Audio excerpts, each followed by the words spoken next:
Well, the funny thing in that, too, is where this name cue ball come in. We had a fellow on the waterfront, was a long, tall guy, and so we had a regional man come out there. They always did that, come around and visit the camp one time, and I can't call his name, a little fella. Anyway, the camp would put on a skit, you see. They got everything going, and in the Kakima there, they're right in the middle of the camp. They had rock houses in a big circle all the way around, and in the middle of that they had the campfire circle. Just a lot of rock. They had rock seats all through there. So this fella come over there, and boy, we all I just scared everybody had something, you know.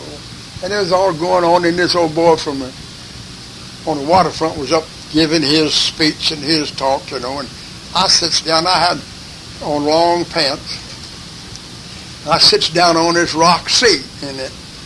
And I didn't know all of that, we? Didn't tell you about it. And I was sitting in there, and something got crawling up my leg, and I slapped it, and it was stung. It was a wasp. This doggone wasp nest under that in that rock seat, and it got on my pants. Well, I got out of there, and I come out of my pants, and I don't mean maybe. And it got this old boy hot. See, he thought I was clowning and making fun of him, and he give me a good talking to. And that cue ball-headed so-and-so come in, and them boys picked it up. And then the cue ball, and it stuck. It stuck ever since. And that's where I got it. Now, one of the things on cue ball's tape that he talked about was about how he got the name of cue ball. Well, I don't know whether there's any truth to how he got the name of cue ball, because at one time I asked for years, because of his head, and I mean his head did not have a sprig of hair on it. It looked like that you put something on it, took a shoe shine rag and shined it off. Now, that's how bright it was.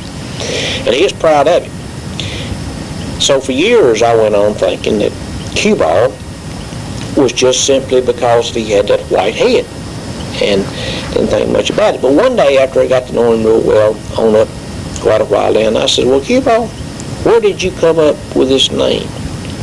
And he told me a little bit of a different story, I think, than he told on the tape. He says, well, Kerry, he says, back when I was program director and when I was working with Akers over at Cedar Valley, he says, everything that happened, went through the program director. And so he says, it's like playing the game of pool. I was the cue ball. So everything, you knock the cue ball, that it hits everybody else.